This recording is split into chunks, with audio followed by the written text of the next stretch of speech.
omukulu gwa Still Hope, the Soap 2, Dreams and Visions. Abali ku Tish n'abali ku mukutu ogwa Testament bagala nnyo. Abwe bali kubanga ate mutulaba byonna gye musinziira. Kama tukwebaza kubanga oli mulungi okukeseza nga tukyali balamu. Tukuliza ekitibwa n'amateeka. Omwoyo mutukuvu jangu otukulembere mu byonna etugenda okubanga tetwogerako mu Kristo Yesu Mwana wa Katonda omwana tusabidde. Amina. Kale mwenna abasobodde okugenda mu overnights ez'enjawulo so okubanga ate muyita mu kiro ne Mukama waffe mwebale. Ezo zaali empisa ze yagendaga ate ne yeeyawula kiro kyonna n'abeera mu kusaana. Nammwe abakikwatidde ewaka ate nammwe mwebalire nnyo, mwebalire ddala buuza ku bantu. Mbalamukizaako mwenna abanadde Still Hope mwebale okutugoberera mu Kristo Yesu. Kale olunaku olwaleero jjo twakubeza tagale tugenda kuleetera omukulu gwe bayita Martin Sempa. Sempa ono banadde newuyinza obutavaayo na commentinga naye yavuddeyo n'abaako ebibye byayogera. Ekimala kiki ekiri mu basumba b'e Uganda okumera obusajja buyitiridde bungi. Kubeera omusajja muno abako kyakusinga togiyita mpanama. Era kyo kituufu. Kkiriza. So waba ekyo kyabaddewo kkiriza oyinza okuba bwe tosobola kitegeka tetuyita we twalikomye. Manyi waliwo okwogera okusaanidde naye ate waliwo okuyitawo okusukkiridde. Kyekyo gundi kyagamba ziti Proverbs out of multitude of words there is sin. Nti mu bigambo ebingi temubula kwonoona. Oyinza okwogera bulungi ate woosussa oyinza okukola ki? Okwonoona. So Sempa ono kangenda sooka mbawe Sempa mumwewulirireko. Munama mumwewulirirako namwe mujja kuvaayo mukole ki? Kale ekizanyisa nti mubasinga okwogera basumba abatakyali ku maapu abavaako abalina ebyokukola bali mu bize bakola ebitabakwatako tebaagala kumanya kuba oba yabadde yakiwaani oba si yakiwaani bo balina ebyokukola.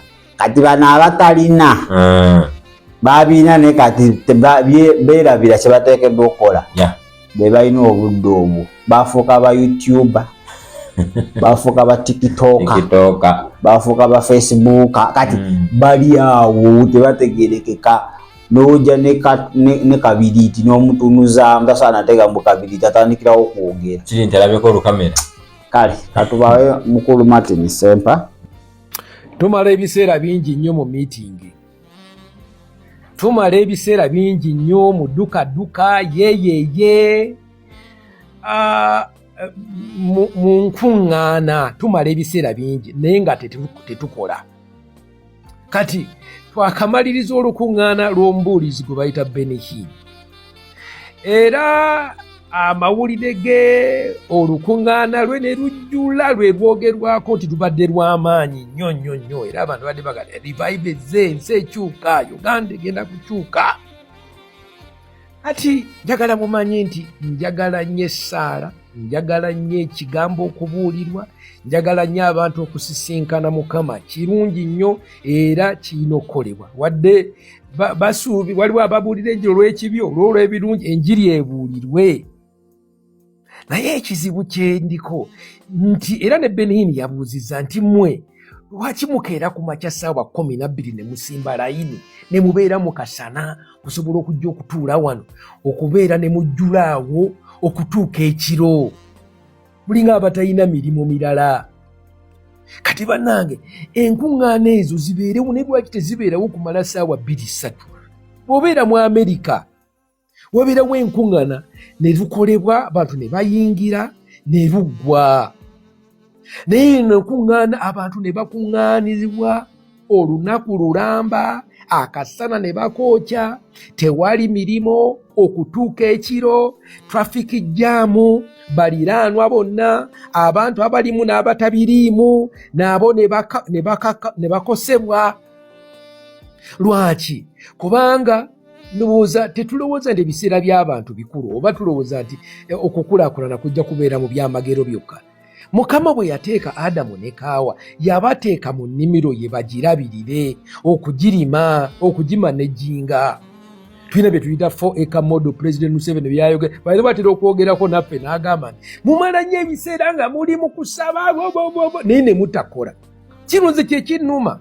Tulina okusaba naye tulina okukola. Naye abantu ne bakeera okuva ku makya okujja okulaba Benin akwata abantu bagwe mwekyo balyoke bafune ebyamagero. Ne Benin naye by the way njagala okwogera ku kintu kino kuba kati Pastor Patience muwala wa president bamusabidde n'agwa n'akaaba kati ne bamuteeka mu kamera. Ekintu ekyo nze sikiwagira era enjiri yange tewagira kuteeka abantu basabibwa mu kamera. Abantu balina okuweebwa ekiseera kyabwe basisinkane Mukama mu privacy mu kiseera kyabwe. In fact Yesu bwe balinga ayogera mu kusaba timwekweka mu kisenge kati bw'obeera onsabira tonteeka ku kamera. Lwaki abantu mubateeka ku kamera? Musobole okulaga nti no ono bw'asaba oli yabaddeyo simanyi ono yagudde. Muleke muwala waffe yafukamidde wansi n'asaba n'akaaba. Kati abantu bamwogerako. Kintu ekyo okukaaba kirungi naye okubeera nti bamuteeka mu butaala. Era nze waliwo meeting z'abalokole ze ŋŋendamu ng'ate kamera zonna bano abakamera baagala kulaga gundi yabaddeyo, owa revenue yabaddeyo, owa gundi yabaddeyo, nooni yabaddeyo. Nga bagenderera ki? Bagenderera kulaga abalala nti nammwe mujje. Kyamaanyi nnyo.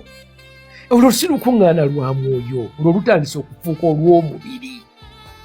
Olukuŋŋaana lulina kubeera lwa mwoyo. Abantu bajje basisinkane Mukama baddeyo bakole. Baddeyo bakole. Abazadde bamaama balabirire abaana. Abamaama bafumbe emmere ewaka. Agamba abantu tulina ebintu bingi enkumi baddokita bajjanjaba abantu. Abakamente bazikame. Naye nekuva ku makya okutuuka olw'eggulu. Nga tulinga nga batayina. Kati mbadde nze nva mu Amerika kati. Tabani wange graduate nzo kumala oluvannyuma lw'okusoma emyaka 5. Waliwo ebintu ebikolebwa naye nagenze mu Amerika nabadde mu Stanford University. Bazimba university emyaka 13 emabega. Naye olaba omukolo bwe twabaddemu ogwa graduation saawa gy'oyingira program bwetambula n'okufuluma ebiseera by'abantu. My God, temumala kiseera kyonna naye abantu babadde balinga nga mutwalo gumu. Abamerika abavudde mu nsi yonna. Tulina okubeera mu efficient. Si gwe gusoose ne wano we baali bagende wa muganda wange wa Pastor Apostle Rubiga. Neera bakeera ku makya nnyo okutuusa ekiro. Nze kati sigenda mu meeting ezo wadde nandyagadde okubeerayo. Sisobola kumala biseera byange byonna okuva ku makya kutuuka olw'eggulu. Olunaku lumu, olunaku 2, olunaku 3, olunaku 4 mu binaku ez'okukola. Era jjo waliwo gwe baali baleese omukyalo omuzungu jjo baatuyita abasajja okugenda men's meeting ku Monday Kololo. Njagadde okugenda mu men's meeting naye sisobola kugenda ku Monday. Lwaki? Monday ndi mu kukola, ndi mu kulima, ndi mu kukama nte, ndi mu kuzimba, emirimu mingi. Kati ebintu ebyo byonna binyina okukola birina okukolebwa. Abantu tukyuseemuuko. Enjiri ebuulirwe naye ebuulirwe nga n'emirimu emirala gikolebwa. Abakazi bajja bagoba ewaka. Musajja omukazi n'okomawo nti nova nti mba murobobobo nti omaze n'ennaku 4 ayinza n'ogaddayo. Si nti lwakuba atanyigidde bulokole, wabula engeri obulokole bw'otambuza tebuleeta kitiibwa. Oyinza okusanga omukozi nti tabadde mu dduuka, tabadde mu kukola nti ki, mbadde mu Benihini tuli mu robobobo. Bannaye bwe bogenze mu Benihini at least gendayo essaawa 1, 2, 3 oveeyo olyokoddeyo okola emirimu. Kati nze kino baganda bange njagala mutukyuseemu. Abantu tujja kutuuka ku kiseera nga abantu beenyenyala ekiyitibwa eddiini n'emitima gyabwe yayaanira Mukama gikakanyale. Lwaki? Nga baga nti ebintu ebyo bya bufere biringa nga music. Muleetanga omuyimbi n'akuba endongo mwe ne mufunamu kasente. Mugamba siga ensigo ne mufunamu akasente. Simanya omusumba muwe emmotoka, muwa benzi, muwe ki. Kati abantu bajja kutuuka nti eno gigi. Bale tuve mu bya gigi tubeere mu byenjiri. era tulina okwawula enjawulo wakati w'enjiri ne giigi. Ekintu ekyo tujja kutandika okukulaakulana. Tekigaana nti wabeerawo ennaku, kati Mukama yategeka ennaku, wabeerawo ennaku zayogerako nti kiseera kyakweyawula, tugambe oba Passover, waliwo yagaa nti mugende mubeere nga muli mu kunnindirira. Ekyo kyo kibeerawo ne kimanyibwa nti nnaku zino za lusirika, era muzitegeke kunoonya Mukama. Si kujja kulaba Benihini, si kujja kulaba muyimbi gundi, si kujja kulaba gundi. No, kuba kusisinkana Mukama. Ezo ennaku zo zibeerawo, era zimanyibwa. Aba ne beeyawula, ne bategeka, ne bamanya mu biseera bino tetugenda kubeera nga tukola ne tufuna liivu, n'ebino byabadde kugwawo. Omugenyi omunene azze kiki. So tulina okukyusaamu. Tulina okukyusaamu ffe ng'abakulembeze b'eddiini, abakulembeze b'abalokole, enjiri yaffe ebeere nti tukola ebisaamo. Mukama yateeka Adamu ne Kaawa okulabirira ennimiro. Yesu abasisinkana olw'eggulo, in the cool of the day, ajja ayita Adamu, Kaawa muliwa? Ng'abawadde olunaku olw'okukola. By the way, lwaki tetukola nti abantu bagende bakole, then olw'eggulo bajje mu meeting? Okitegeera, nino obakeeza ku makya bannange. So anyway, tulina okukyusa, we gotta change. Eddoboozi badde lina okuvaayo, kintu kino okirowoozaako. Tulina ensi ennungi ennyo Mukama gyeyatuwa, tulina ogikulaakulanya. Naye tuli wano bimuyeyeye dduka. Abagambi babagamba nti amamesa amangi tegeesimira bunnya. Kwaki? Gabeera mu yeyeye, robobo, yeyeyeye. Yes, tukole robobo eno nga bwe tuzimba, robobo eno nga bwe tukamente, robobo nga bwe tuzirunda, robobo nga bwe tujanjaba abalwadde, robobo nga bwe tukulaakulanya ne tulabirira obuvunaanyizibwa bwaffe. Mukama abawe omukisa. Kale yoyo mukulu Martin Sempa. Martin Sempa mu Uganda abantu bali bamanyiko ng'omuntu yali tayagala ddala bisiyaga. Kituufu nnyo ekyo. Kubira ddala nnyo nga tabyagala. Ate abantu bagwamu encuko kasita ate bawulira mbu ate asemba ekyaba abasajja abakristaayo okuwasa omukazi asukkamu. Awo ne bagamba no Sempa natandika okwambala awo embugo. Wow. Ate ffe kalita yaffe tenagisuula tugamba ate omukulu kiki buzibu ki? So yali awo waatyo kalowooza omuwulidde bulungi mu bigambo bye. Asoose kugamba abantu boonona nnyo obudde. Wagambye people waste time. Ezisaawa ze mwamazaawo zonna mpitirivu. Ibeerawo saawa emugenda. Munayayo okujja ku makya ne mubeeraawo paka ne Benihini abasabire. Temulina byakola kiba muli baavu, obwavu buluma abantu. Beerawo saawa emu genda okamente, genda okole kino. All that time yaki? Bigambo bya mukulu okuva ku makya. Ate tekyabaddewo lubeerera. Ekyalo kyakaseera buseera. Ate tewali gwe basibiddewo nti beerawo nti wovaawo owedde poliisi eri wabweru. Wabadde osobola okuvaawo ssaawa zonna z'oyagalirako. Oba otuusewo ddakiika. Wabadde osobola okujja ssaawa zonna z'oyagalirako. Kyabadde free will. Kyeyagalire. Nga gwe weesalirawo. Kituufu ekyo. Kakale olw'omuntu wabanga yasabye ku mulimu ennaku 3 ne bamuwa. Kati omukake nti tomalaawo budde. Nayewo ekintu ekyakaseera obuseera bwe kiri kituuzayo ku lugero lwa Martha, Maliza ne Mary. Yesu yajja okukyala. Ekyo kyali kyakaseera. Yesu tagenda beerawo paka. Bwe kiri Mary ye n'alondawo ekituufu n'atuula ku bigere. Maliza ali eri yeefulukuta munyakoza bintu kansika amagi mayaga n'amuwomera kateekeka omunaanansi. Ye ate Mary nga tajja kunnyamba emmere esirira zalina akompuleininga nnyo.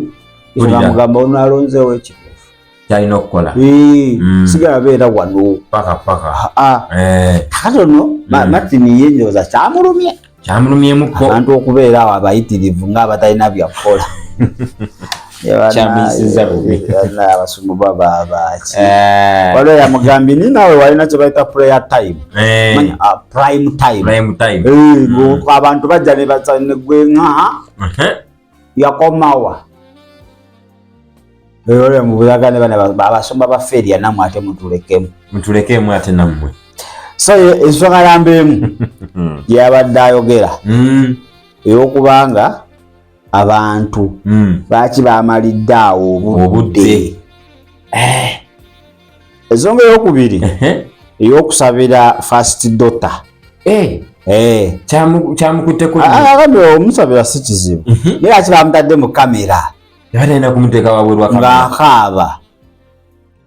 Ebyo by'okuteeka abantu mu kamera nga mubasabira ne bakaaba si birungi. Bibi nnyo. Lwaki Yesu agamba oba osaba galawo oluggiru akivunudde mu mubiri. Yali agamba weggalire eri ebiyinza okuteetaaganya wekiri. Kakati nekira kyalina omumanya eno .com. Guno mulembe gwa .com. Ate tukyali mu mirembe eri Yesu gye yaliko. Buli omulembe kamera buli wamu weziri. Ate ekintu ekyomukitangaala ky'oba okikweka anti wewali ekibuuzaawo bakweka byakizikiza. Alinga tugamba nti nno kino kyamusana. Ate maaso ga Katonda ffenna tuli baana. Wekiri.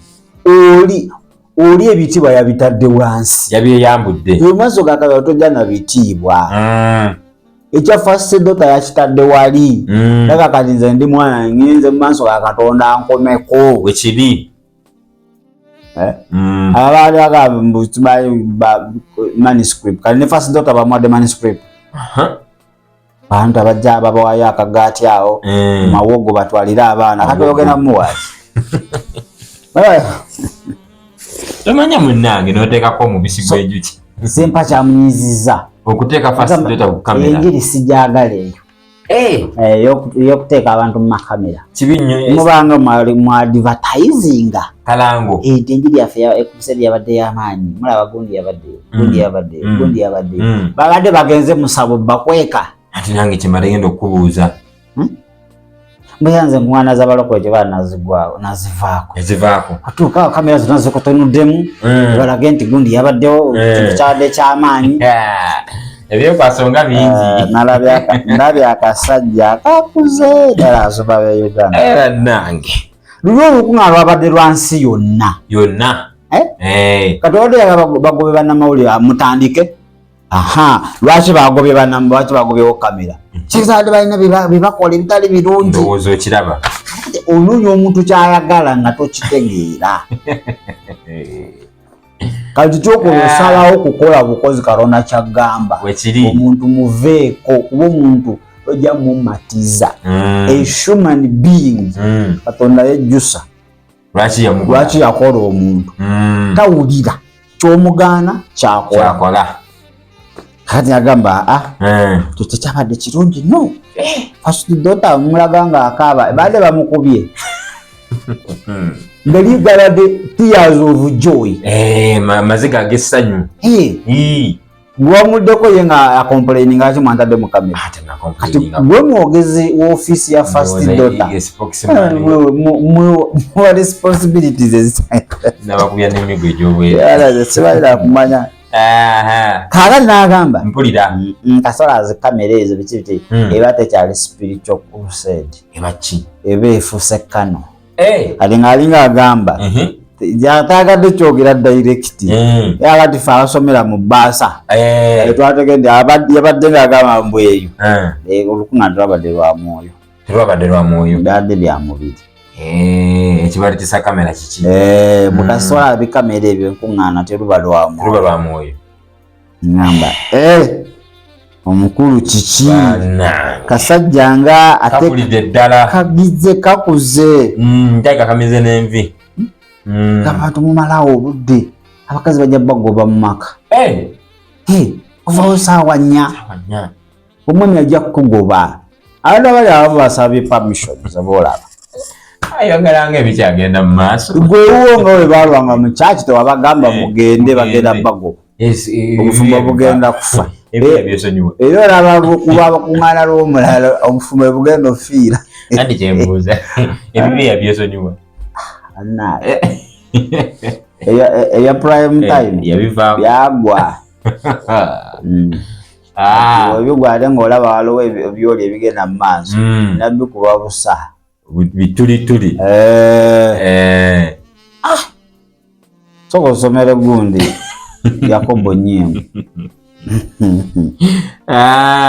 nange Yakobo naye musumba b'e Uganda olemwa mbalaba bulabi nobatunulira butunulu bafuuka ba analyst ebyokusumba babe amakanisa gawe osemba ayina kanisa ekyo kituufu ne mali ayina bonna baayina balundiramu mbaata simayina oza bazaamu nambizi kubana sempagero mulabe bamukwatira ndaba biyumba bya nkoko totabanga oba kati yadda mu byabulimi simanya awo nja kunyobuuza ng'asumba nkoko ebijunga ebyo nezitamusumbuwa toma Yakobo Nyiemu agamba nti entalo zivaawa n'okulwana kuvaawa mu mmwe ekyo tekyali kibuuzo kyali kibuuzo ekyo akati tuli baana ba nnyumba emu nga wetugamba wetugamba era kiki ekitulwanya buzibu ki lwaki omunafu omu afuna success ate tumera obusajja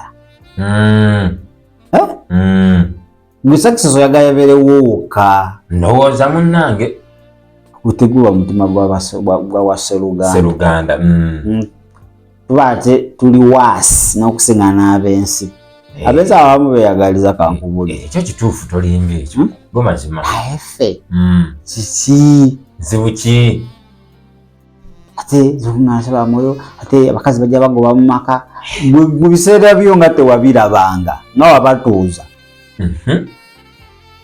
ate kamera zosiibamu teri asinga kwagala sempa ni mali kwagala kamera teriyo bazaagala nnyo first lady manya first daughter asobola okukyala mu kyaki yo n'ogoba bannamawulire tekisoboka oli aba ne ttiimu ya bannamawulire mutambulirako baba naye adingera tugenda kusaba ne first daughter mu feebo basaala ntukuvu eyo tebasaala ntukuvu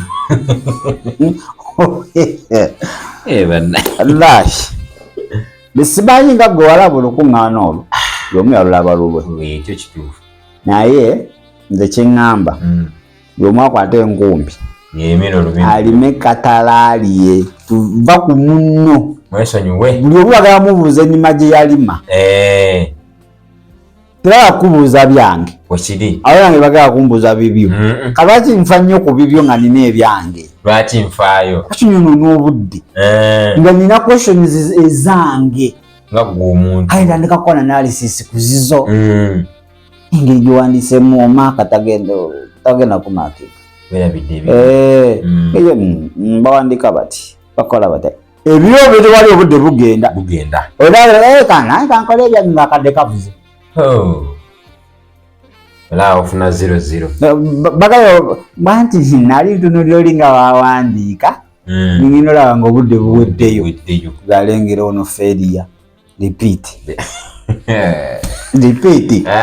ebyo byakunsi naye eri repeat promoted to hell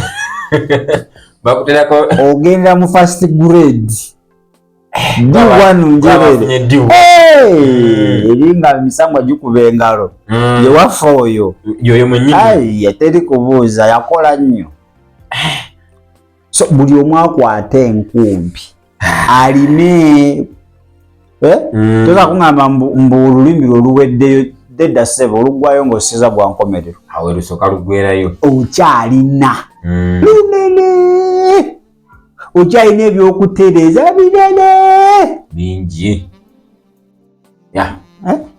so saa tumala obudde bukomenti nga ate kuyitira mu bugerogero tewakayima ne wangu bitonoona budde ekyaliwo togenda kijjawo ebyawandiikibwa ebyafaayo byawandiikiddwa ebyakoleddwa byakoleddwa ati mufunye okwono n'obudde oyogera by'otaasobole kusangula ogezaako maye okuutiza bitabi bwati naawe tosaba Mukama n'akukozesa ne mutambula naye n'alabisibwa mu bantu okuyitamu ggwe okyaliwo essuubi kituufu ekyo naawe okukola ebisinga ne byoyogerera obubi kati obudde bw'omala ngo lwaki tobwinvestinga sibula kale ndebalayo balungi nnyo yonna gye musinzidde okutulaba amawampero kale webale kubanga otulaba ndowooza katutulemu katono nnyo wetukomawo bingi weraba